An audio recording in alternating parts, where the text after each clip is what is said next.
What's going on, child? This is your most favorite diabetic YouTuber in the whole entire world. Back in another video. Now we are checking out the kind of one of the updates on the whole Foolio murder trial, and I'm gonna be honest with you, I have been watching it, but some of the videos are super long to react to, and I'd rather react to them myself if they're gonna be like hours long or 40 minutes or something. If you want me to, I will, but just let me know in the comments. But in general, yeah, we got an update, and allegedly one of these suspects of the whole murder, he might have just self-snitched and just, basically admitted to some shit that he shouldn't have. Now, of course, I haven't seen this, so yeah, shout out to Cup Boys for video I'm reacting to. And for safety, this is all alleged, and also it is all love, no hate, unless needed / until proven. But yeah, all love, no hate. All right, child, no more hesitations. Let's get into it now. Snitched in a room alone while he was arrested, rapping out loud. You see the last out of this video, hit subscribe, let's go. All right, there's Davion, who also got another charge for hitting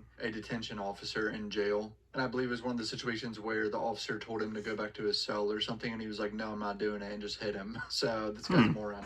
Davion Murphy is present. Good afternoon. Is it Miss Toomey or Toomey? He's also the shorter, fatter one that was on the Tesla cam with a damn Draco, I think, or an AR of some kind spraying. Like, he's that short. Yeah, okay. And it looks like there were claims of excessive force against these officers in unrelated cases. And so my question to you is, why is that relevant in our case? Judge, I believe I also provided the state with basically an employee administrative investigative history for both Officer McCullough and Officer... Yeah, I looked at that too. Griffin. Okay, so the court has... So she's saying Officer McCullough and Officer Griffin, which I think they're both going to testify, used excessive force when he was arrested, I believe. The state is going to be planning to elicit opinions from these three detectives. Detective Griffin, who is supposed to be a gang expert in 1200, McCullough, an expert in 6 Block, and Detective Maynard, who is a gang expert in the gang of ATK. So how these detectives, and part of being able to offer an opinion as an expert is by gathering information and data and then formulating an opinion. The basis Get your point out. Which these detectives gather that information and gather that data in order to formulate their opinion is derived from cold contacts, which is just approaching individuals on the street, and also... why does it feel like she literally pulling this shit out of her ass while she's speaking? So, in order to be able to, and Your Honor has discretion, obviously, regarding the cross-examination of witnesses. In order to be able to attack their credibility and the reliability of the data and information that they're relying upon, in order to render or reach their opinion, I think it's fair game for cross-examination. I'm not intending on introducing the lawsuits themselves, but I think at least questioning them about the fact that there are these lawsuits that are pending, of which deal with Detective Trey McCullough, Daigle, who is a supervisor of the gang unit. He is a supervisor of both Detective Craig Griffin and McCullough, is my understanding. So she wants to ask these officers questions about these lawsuits they're involved in a criminal trial. It took her all that to ask that. The judge gonna go for this one. Doug Howell is also in one of those suits. I believe it's the second suit, the 2025 suit involving Jamari Brooks. With regards to Doug Howell, and I believe the state can correct me if I'm wrong, but he was listed at some point in the state's witness list as a witness for the state. And this Doug Howell, who was I believe still is, a detective in the gang unit, there was a big to-do about this detective in the gang unit. Why is she talking so slow?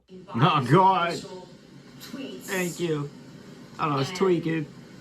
Therefore, the public have finding out about this, basically calling for the disbandment of the gang unit in Jacksonville. A detective was tweeting racist shit? Is that what she just said? No way. It also would go to the fact our client was essentially on the run, if you will, for about 6-7 months. 6-7. I know that just triggered so many of you because I even hate that shit, but I just had to do it. How the Jacksonville Sheriff's Office I don't believe him, low key. operates, how the gang unit operates, ADHD shit kicks how in its detectives sometimes. operate. And it would be relevant to why he was hiding out from law enforcement, because he was afraid. Afraid? What do you mean he was afraid? Bro was on the run for murdering someone and saw all his boys getting arrested for the same murder. I think it goes to the reliability and the credibility.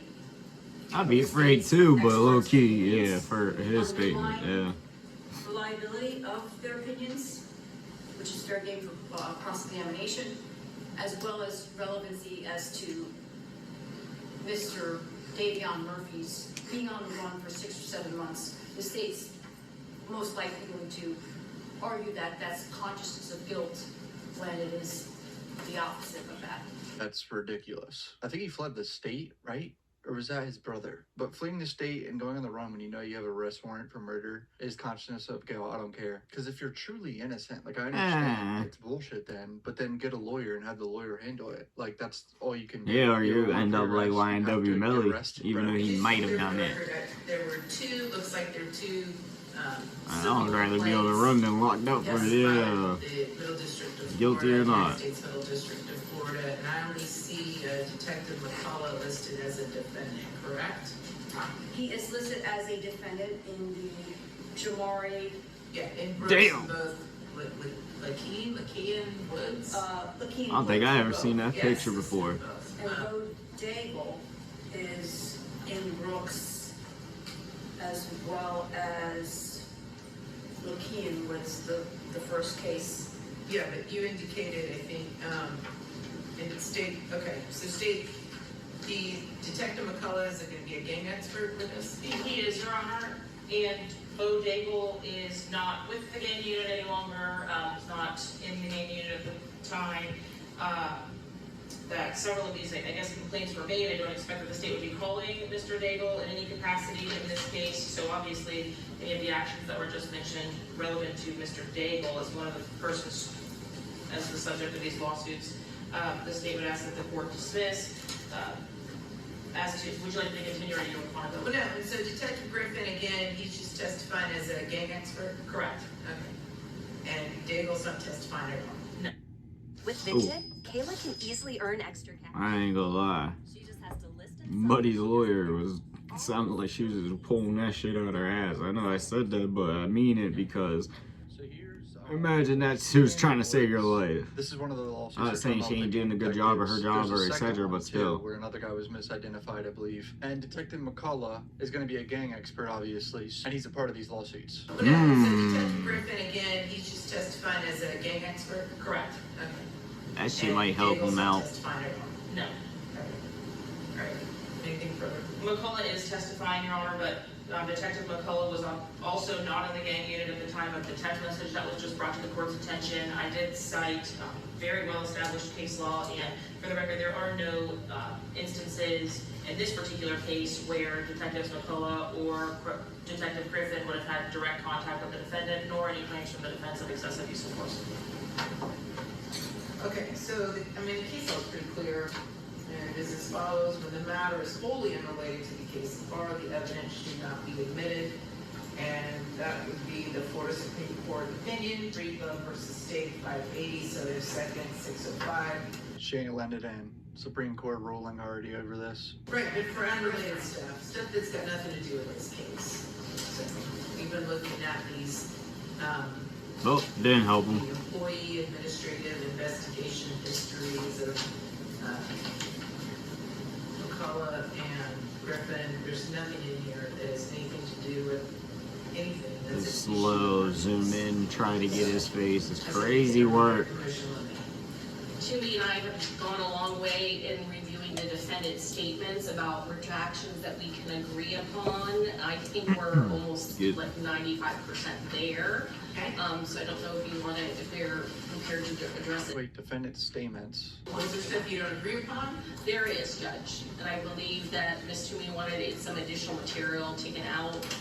Anything said or asked or stated prior to Mr. Murphy being ready to come to rights. I believe that ends on page 13. Okay, so it has to deal with anything he said in terms of Miranda rights and all that for the interrogation. What did he say? Judge, I don't believe there's any reason to take it out, and there were, in a lot of the portion while he's in the room himself, he is talking audibly out loud.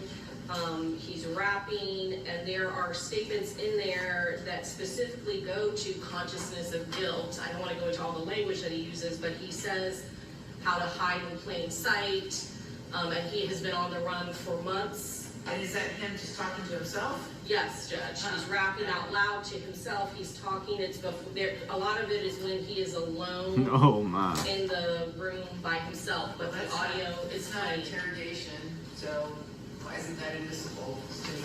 Yikes, judge is gonna let it in. Bro rapping at himself, self-snitching, out realizing there's cameras in there. Still, audio Yeah. when you're in the room alone, bro. It's like a speed run of doing the most dumb shit possible when you have murder charges against you. So, as far He was as I planning know, his that next means big that hit. judge, God dang. Miranda, if it's not custodial and it's not him in custody, but it's not an interrogation because he's talking to himself. So there's no Miranda problem. So, okay? But with regards to any questions that are asked by the detectives to, Well, like what specifically questions? How do you manage to self-snitch talking to yourself in an interrogation room? and they're really. Oh, God, though. You want I'm water, stupid. I'd you probably wanna do that know, shit, too. You want a cigarette, what kind of water, what kind you want. It's just going back nonsense. It's really just not real. Just state what's your position on that. Judge, obviously, we do have to show that It was a this is voluntary voluntarily, and they are making concessions to him for bathroom breaks, whether he wants something to drink, whether or not he want, and they do promise that after all of this, they actually do walk down the street to get him, they can't Okay. smoke it in there, but they are talking to him and trying to make accommodations for him. Okay, yeah, that's admissible too, because that is right. The state's got to prove it's voluntary by the jury. Okay. All right, real quick, I figured I'd read his new charges that he got in jail hitting an officer. Battery on a law enforcement officer on February 21st, 2025 at approximately 13:45 hours. The defendant, inmate Davion Murphy, was being disruptive and violent towards staff. The victim, Deputy Pato, was packing up an inmate's property when the defendant approached the victim and inquired on why the inmate was being relocated. Okay, so the detention officer is relocating another inmate. The defendant became agitated and was ordered to the holding cell, but he refused all orders. The victim approached the defendant and ordered him to place his hands Wonder on who his the back other for inmate handcuffing. was that he The didn't victim want grabbed them the to defendant's move, left wrist. though. He turned around and used his right hand to punch the victim on the left shoulder, which caused the victim to fall to the floor. Hold on. So it sounds like he snuck him when he's getting handcuffed. Like he turned around quickly and he missed and hit his shoulder. He didn't even hit the face. Bro sucks. That incident was captured on jail surveillance video. You're cooked. And he was identified by staff as the inmate responsible. So why was he so mad about someone being relocated? Sounds like that's bro's jail boyfriend in there. He Oh upset you. God, what I was low-key thinking, or it was somebody that he was really tight with. Either one of those scenarios. Alright, let's be honest about that, which just sounds wild, but yeah, to self-snitch while rapping to yourself is probably one of the craziest things in the world that you could have done or I've heard, and honestly, I'm not gonna judge it because I would probably do something that dumb. Alright, let's just be honest about it. I'd be there, boom, like I was at the lunch table or some shit. But yeah, this trial's getting interesting. I feel like it's probably, you know, leaning more towards what we're all thinking, but right now it's still 50-50. It's all alleged, and yeah, that's what I gotta say about doing that. Y'all think, what you want to see your boy make in the comment section down below. But like I said, Zach, I found. Peace.